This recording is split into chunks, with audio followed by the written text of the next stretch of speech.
¿Cómo se percibe el mundo sin leerlo? Cuando la palabra es, ante todo, primero un sonido. Esa pregunta no tiene respuesta para quienes leemos.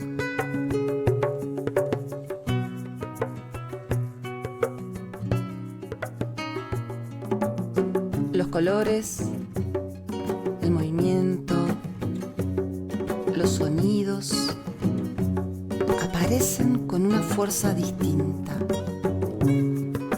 Y a mí me pareció en mi cabeza dejar una hoja blanca con estos rayos coloridos y me encantó, y por eso que quería hacer este dibujo. Este es las montañas que se encuentran y un mini humano que camina por un sendero o algo.